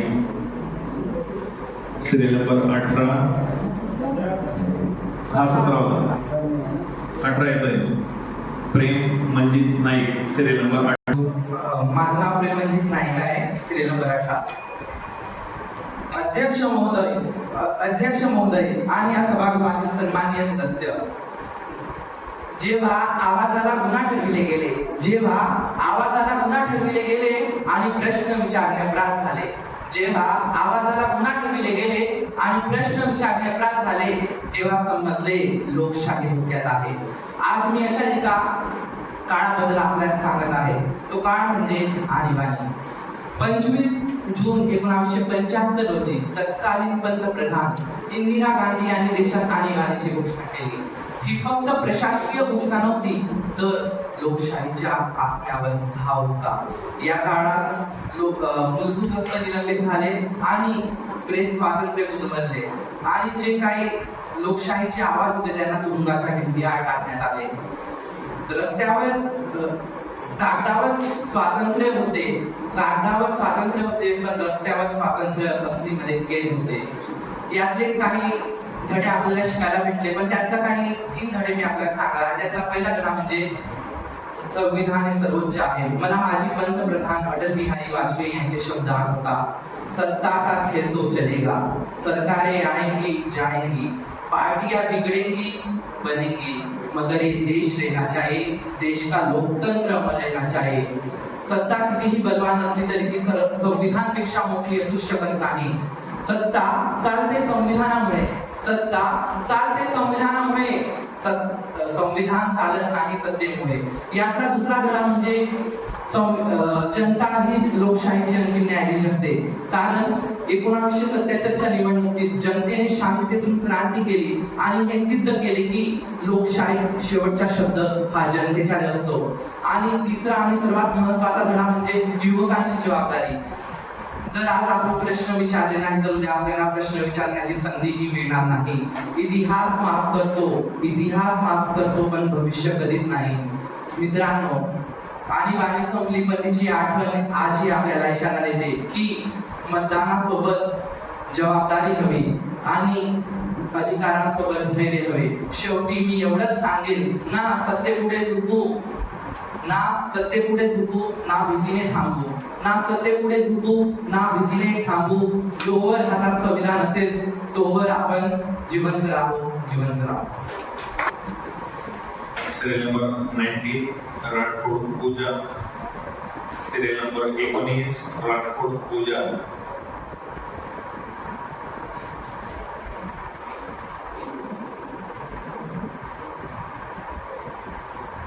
नमस्कार, मी पूजा विजय राठोड, सिरियल नंबर 9.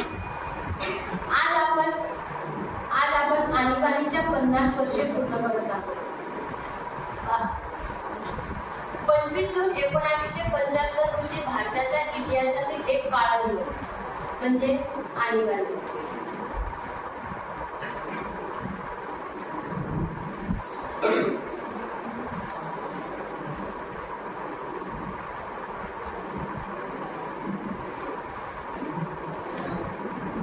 भारताच्या इतिहासातील काळा दिवस म्हणजे आणीबाणी.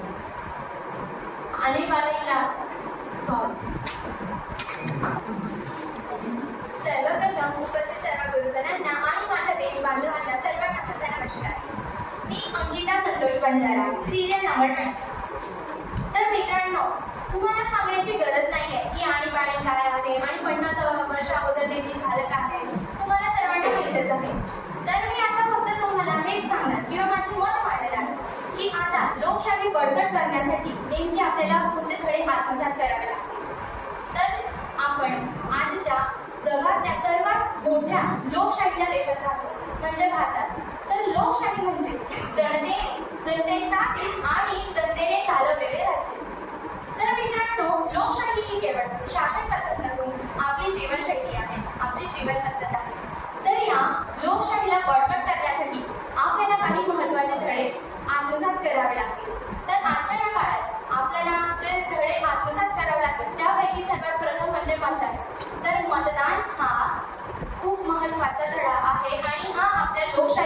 आत्मा आहे. तर आपण आजचे सौजन्य नागरिक, आपण शिक्षित आहोत, तर जातीच्या पलीकडे जातीविवाद, जातीभेद न करता एका अशा उमेदवाराला निवडून आणणे की जेणेकरून आपली लोकशाही बळकट होईल. हे आपल्याला महत्त्वाचं आहे. हे आपल्याला समजणं महत्त्वाचं आहे. आणि दुसरं म्हणजे समानता आणि बंधुता. तर मित्रांनो, आपण भारतात राहतो. भारत हे विविधतेने नटलेलं आहे. भारतात अनेक जातीचे किंवा आपण एकत्र आहोत हे कुटुंब आहे. तर या भारताला चालवण्यासाठी आपल्याला बंधुता आणि समानता राखणे गरजेचे आहे. आणि शेवट म्हणजे जागरूकता. तर आपण जागरूक नागरिक आहोत. आपण अन्यायाविरुद्ध आवाज उठवला पाहिजे. आपण अन्याय सहन न केला पाहिजे. शेवट म्हणजे हेच सांगते की लोकशाही एका रात्रात बळकट होत नाही, तर त्याच्यासाठी आपला महत्त्वाचा वाटा असतो. तर मित्रांनो, लोकशाही बळकट करूया आणि लोकशाहीसाठी सौजन्य नागरिक घडवूया आणि एक सशक्त भारत आपण निर्माण करूया. धन्यवाद. जय हिंद, जय भारत.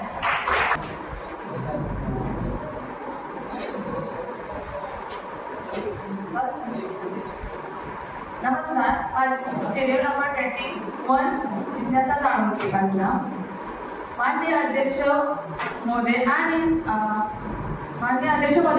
माझ्या मित्रमैत्रिणींना आज आपण भारतीय आणीबाणीच्या 50 वर्षाबद्दल चर्चा करत आहोत. 1975 ते 1977 या काळात देशात आणीबाणी लागू झाली होती. त्या काळाने आपल्याला लोकशाहीबद्दल महत्त्वाचे धडे दिले.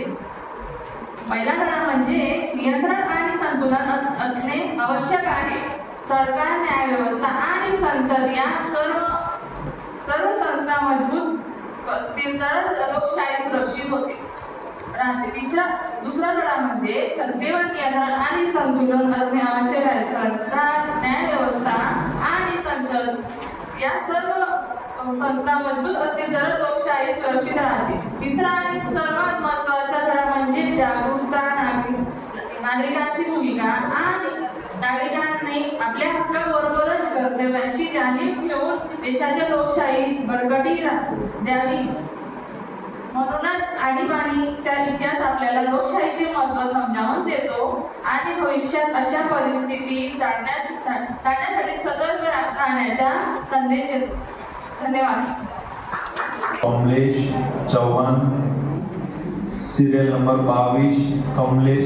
Serial number 22. मित्रांनो, आज मी ज्या विषयावर बोलणार आहे तो फक्त इतिहास नाही तर भारतीय लोकशाहीच्या एका कठीण काळाची आठवण आहे. भारतीय आणीबाणीच्या काळात भारतीयांच्या अनेक मूलभूत अधिकारांवर मर्यादा आणल्या गेल्या. अनेकांना विनाकारण अटक करण्यात आली. प्रसार माध्यमांवर सेन्सरशिप लावण्यात आली. काही ठिकाणी नागरिकांवर अन्याय व अत्याचारही झाले. अशी उदाहरणे आपल्याला आढळतात. नमस्कार, मी कमलेश अजमल चव्हाण, गजमल तुळशीराव पाटील कला वाणिज्य विज्ञान महाविद्यालय नंदुरबार येथील राष्ट्रीय सेवा योजनेचा 2य वर्षाचा स्वयंसेवक. आज आणीबाणीचे 50 वर्षे भारतीय लोकशाहीसाठी धडे या विषयावर माझे मत मांडत आहे. 25 जून 1975 रोजी भारताच्या तत्कालीन पंतप्रधान इंदिरा गांधी यांनी देशात आणीबाणीची घोषणा केली आणि संपूर्ण देशात एकच खळबळ उडाली. भारताची पहिल्यांदाच आणीबाणी लागू झाली अशी नाही. भारतात यापूर्वी 2 वेळा आणीबाणी लागू करण्यात आली होती. मात्र 1975 ची आणीबाणी अत्यंत वादग्रस्त ठरली. आता प्रश्न असा येतो की आणीबाणी म्हणजे काय? जेव्हा काही कारणांमुळे देशातील प्रशासन सुरळीत चालणे कठीण होते तेव्हा विशेष परिस्थितीत सर्व अधिकार केंद्र सरकारकडे आणि राष्ट्रवादींकडे केंद्रित होतात. देशाच्या संरक्षणासाठी आणि परिस्थिती नियंत्रित आणण्यासाठी सरकारला काही विशेष निर्णय घ्यावे लागतात. अशा परिस्थितीला आणीबाणी असे म्हणतात.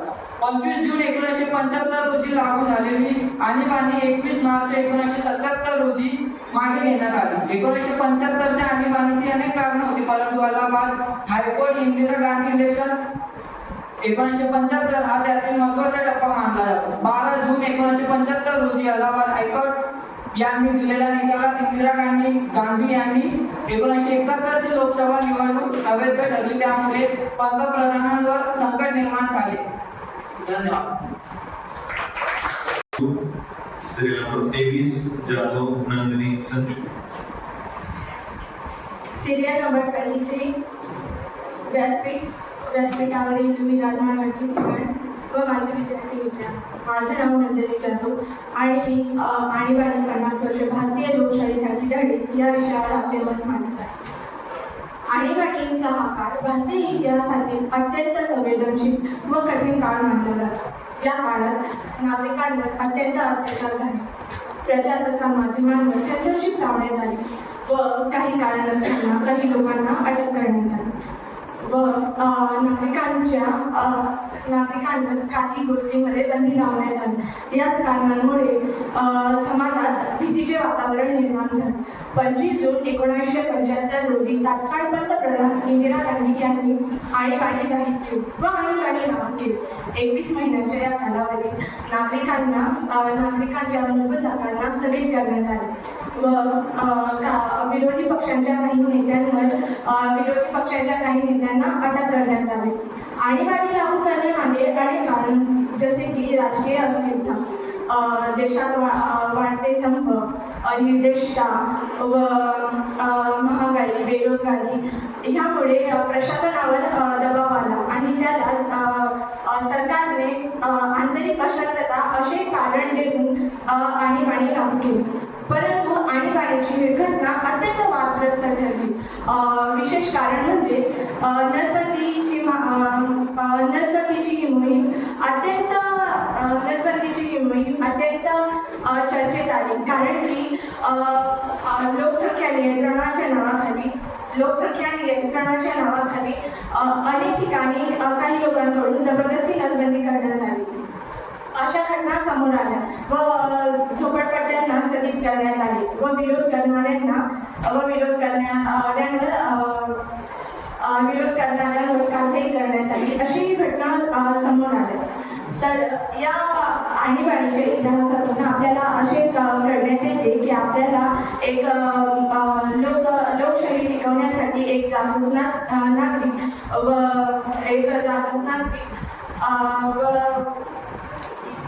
आपली संस्था ही मजबूत असायला पाहिजे. एवढे बोलून मी माझे मत संपवते. Serial number 29 Jitesh Santosh Patil. Serial number 29 serial number 29 Jitesh Patil. लोकशाही सत्तेवर जेव्हा प्रश्न उचलले जातात तेव्हा लोकशाही धोक्यात येते आणि सत्तेवर जेव्हा प्रश्न उचलले जातात तेव्हा लोकशाही धोक्यात येते. मी अशाच काही काळाबद्दल बोलणार आहे. 1975ची आणीबाणी म्हणजे इमर्जन्सी सिच्युएशन असते. आपल्या भारतात ती 1975 मध्ये लागू झाली.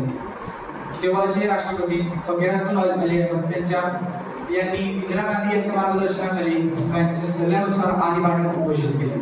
आणीबाणीमध्ये अनेक पत्रकार आपल्या प्रेस कॉन्फरन्स आणि प्रेस अँड न्यूजपेपर यांना सेन्सरशिप लागू करण्यात आली. ऑपोजिशनचे खूप नेते, कार्यकर्ता आणि स्टुडंट यांना जेलबंद करण्यात आले. आणीबाणीमध्ये नसबंदी सारख्या खूप साऱ्या कारवाई करण्यात आल्या. सामान्य लोकांना जेलवर टाकण्यात आले. पण ही आणीबाणी खरंच देश लोकशाहीसाठी होती का सत्ता वाचवण्यासाठी होती? त्यानंतर आणीबाणीने आपल्याला खूप सारे धडे शिकवले, जसे की लोकशाही बळकट असते आणि देशात सत्ता महत्वाची नसते की आपण महत्वाची नसतं. 1977 मध्ये आणीबाणीनंतर 1977 मध्ये जनतेने त्यांचा निर्णय दिला आणि जनता पक्ष हे स्थापित केले. थँक्यू.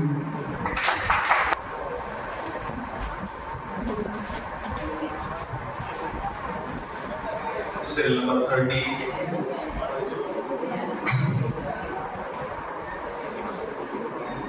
नमस्कार, मी सिरियल नंबर 30 वैष्णवी विलास भोई.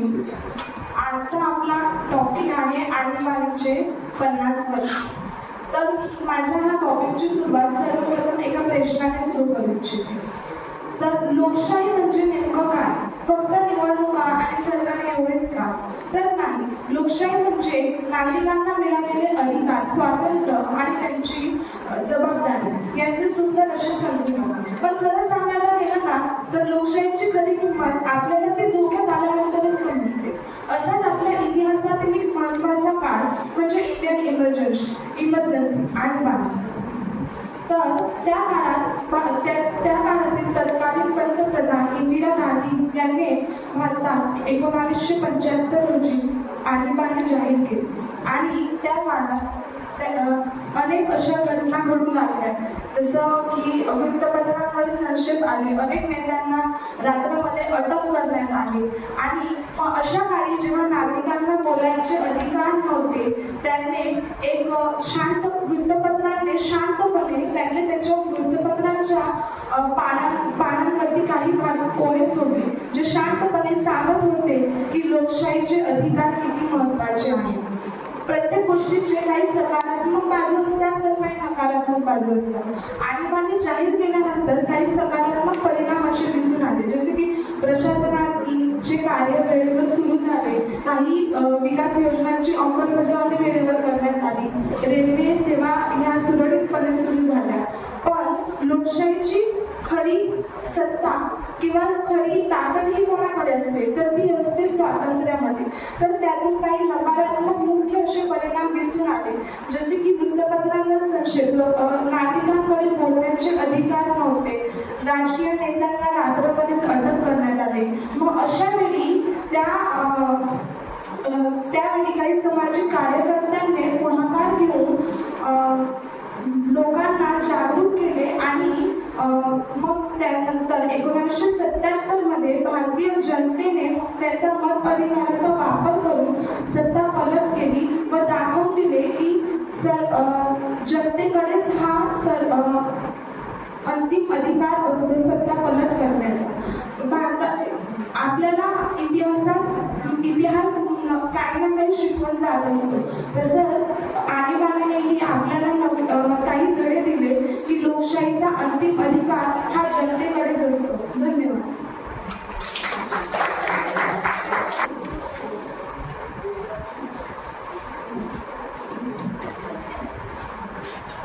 Serial number 31, Fazal Bhavnak Sonamne.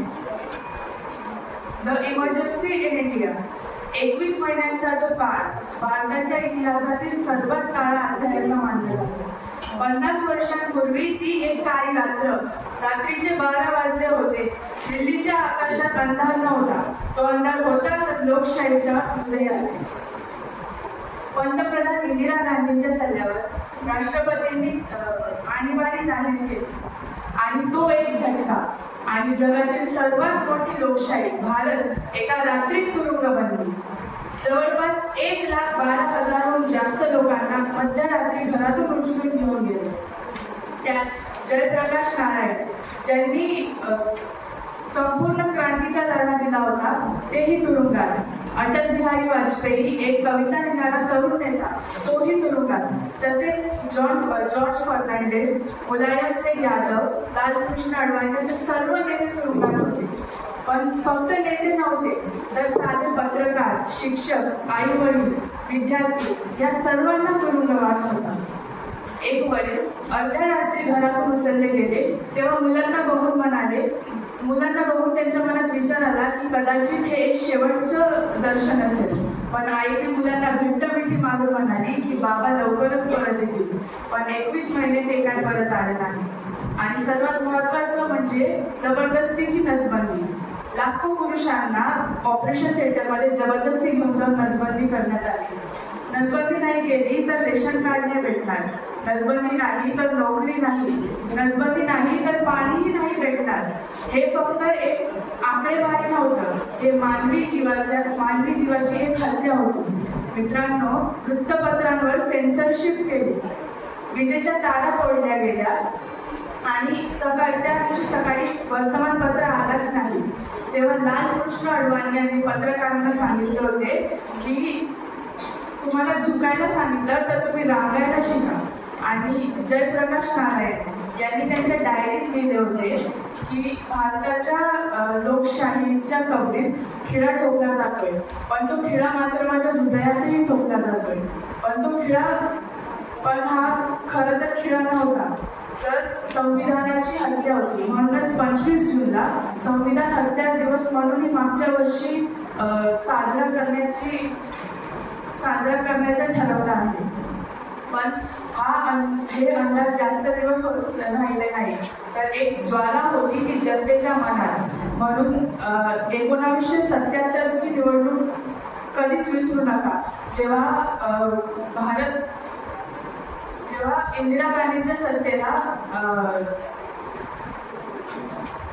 जेव्हा भारत पक्ष निवडून आले आणि इंदिरा गांधींच्या सत्ता पडली आणि तेव्हा आणीबाणी उठवली गेली, तेव्हा एक वृद्ध माणूस तुरुंगातून निघून म्हणाला त्याच्या पोरीला की पोरी तुझा बाप चुकला नाही, तूही चुकू नकोस. धन्यवाद. स्पीच द्यायची serial number 32 sir. Serial number 32 Nikhilesh Patil. तर मित्रांनो, एखाद्या देशात नागरिकांच्या मूलभूत हक्कांवर मर्यादा येणं ही केवळ एक राजकीय घटना नसून तर ती एक लोकशाहीची परीक्षा असते. आणि अशीच एक परीक्षा भारताने बघितली, ती म्हणजे 1975 ते 1977 या काळात, ज्यावेळेस 25 जून 1975 ला भारताच्या पंतप्रधान इंदिरा गांधी यांनी भारतावर आणीबाणी लावली. ज्यावेळेस ही आणीबाणी लागली त्यावेळेस भारतातील विरोधी पक्षातील नेत्यांना तुरुंगात डांबण्यात आले, प्रसार माध्यमांवर बंधने आणण्यात आली आणि सामान्य नागरिकांच्या मूलभूत हक्कांवर मर्यादा आणण्यात आली. मित्रांनो, हा काळ फार संघर्षाचा होता. या काळात नागरिकांनी संयम ठेवणे फार गरजेचे होते. त्यानंतर 50 वर्ष, आज आणीबाणीला 50 वर्ष पूर्ण होत आहेत. तर आपण या 50 वर्षात आणीबाणीमधून एक धडा घ्यायला हवा की भारतामध्ये लोकशाही टिकण्यासाठी प्रसार माध्यमांची फार जास्त आवश्यकता असते आणि प्रसार माध्यम खुले असणे हे फार महत्त्वाचे आहे. आणि आणीबाणीच्या काळात याच प्रसार माध्यमांवर सेन्सॉरशिप लागू करण्यात आली. त्यामुळे ज्या काही बातम्या होत्या त्या सामान्य जनतेपर्यंत पोहोचू शकत नव्हत्या. यामुळे लोकांना कळतच नव्हतं की काय चाललंय. आणि गेल्या 1977 ला पुन्हा निवडणूक पार पडली आणि भारतातील लोकांनी जगाला दाखवून दिलं की भारतातील लोकशाहीची मुळे फार खोलवर रुजलेली आहेत आणि आपली लोकशाही ही मजबूत ठेवण्यासाठी फक्त संविधान गरजेचं नसून तर भारतातील लोकांनी संयमाने आणि जागरूक राहणे तितकंच महत्वाचं आहे. मित्रांनो, जाताना एवढंच म्हणेल की ज्या देशाची जनता जागरूक त्या देशाचे संविधान मजबूत असते. धन्यवाद. या वक्तृत्व स्पर्धेचा निकाल आणि तुम्ही याच्यासाठी 5 मिनिटं आजच्या या वक्तृत्व स्पर्धेचे jury doctor M S. Kakule sir, प्राचार्य doctor N D. Chaudhary sir, Ubale sir आणि प्राध्यापक सुपलेकर सर यांनी अतिशय रंगतदार झालेल्या या वक्तृत्व स्पर्धेचा निकाल त्यांच्यासाठी घोषित करणं, विद्यार्थी बनवणं हे जिंकण्याचं काम होतं. सगळेच विद्यार्थी खूपच चांगल्या पद्धतीने बोलले. सगळेच विद्यार्थी खूपच छान होते. वेगवेगळ्या महाविद्यालयातून आलेले असले तरी आम्हाला ते सॉर्ट आउट करणं आणि त्याचे निकाल अरेंज करणं हे जिंकण्याचं होऊन बसलं. मी या निकालाच्या अगोदर आजच्या या वक्तृत्व स्पर्धेत ज्युरी आदरणीय सुपलेकर सरांना विनंती करतो की त्यांनी विद्यार्थ्याची अगदी 2 मिनिटात हिंदू साधावा.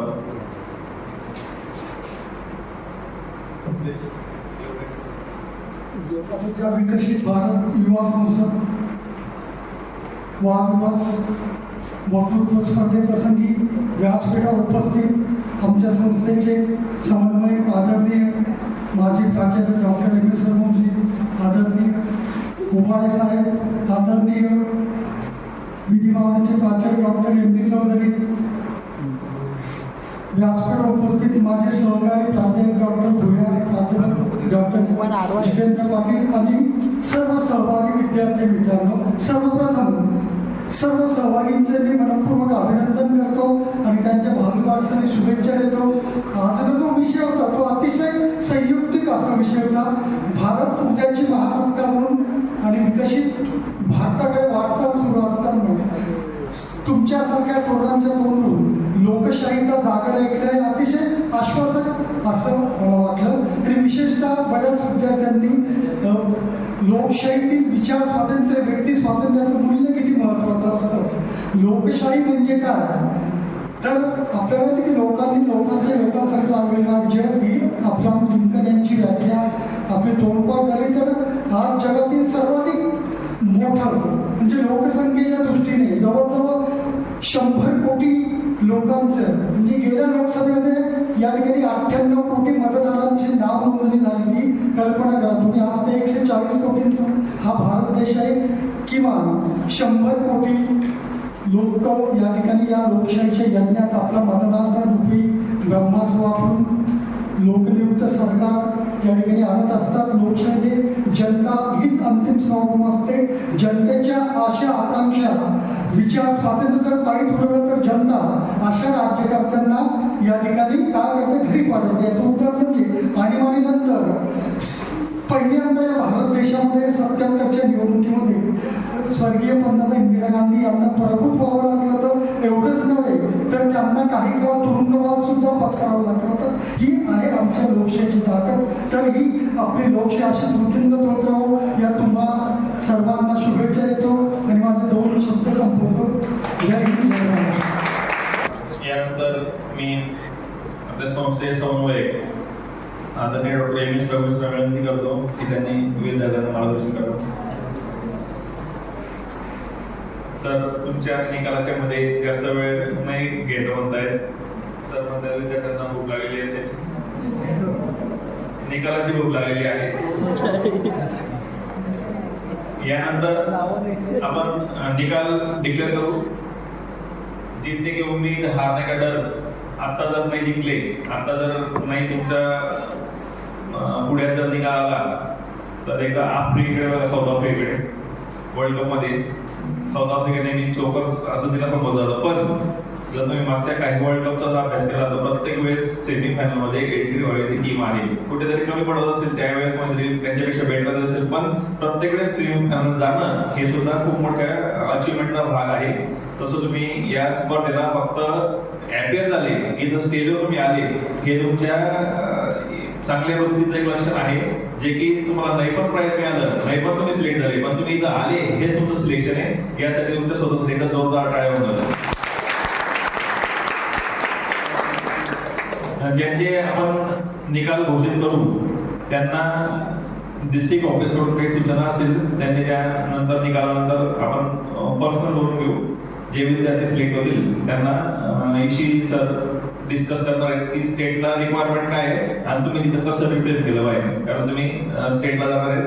तर आता आपण निकाल घोषित करतो आहोत. आपण निकाल घोषित करताना कोणाला किती मार्क्स आहेत हे न घोषित करता कोणते 5 कॅन्डिडेट सिलेक्ट झाले आपण अशा पद्धतीने घोषित करतोय. ठीक आहे. तर 32 पार्टिसिपंट या ठिकाणी होते. या 32 पार्टिसिपंट पैकी आपण 5 जे राज्यात जाणार आहेत, all the best, do your best. आपल्या जिल्ह्याचं आपल्या विद्यापीठाचं नाव तुम्ही उज्ज्वल करणार अशी अपेक्षा व्यक्त करतो. Serial number 6 Patil Roshni Suresh. Serial number 6 Patil Roshni Suresh.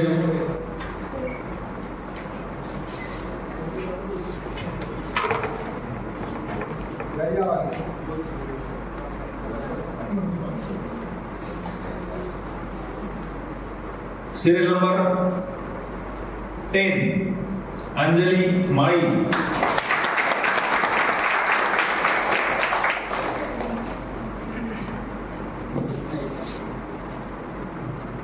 Serial number 12 Kazi Bilal Zameen Ahmad.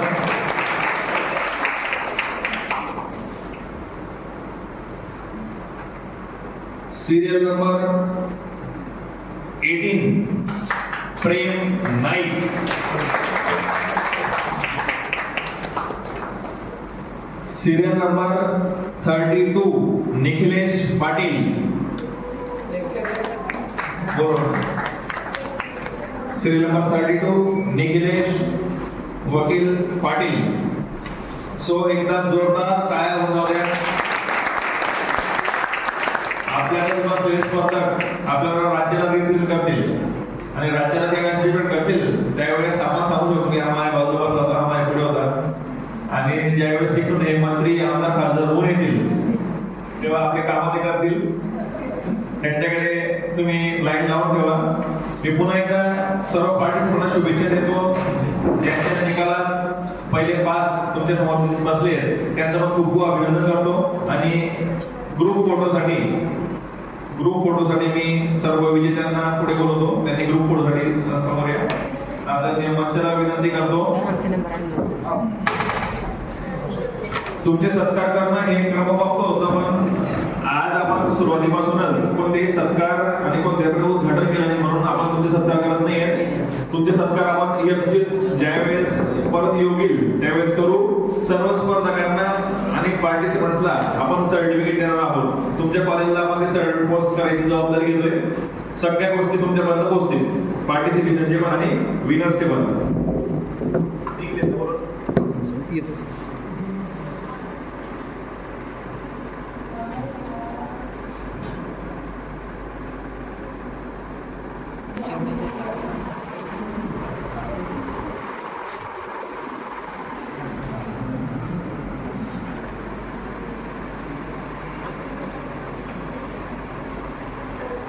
Group फोटोसाठी पुढे या.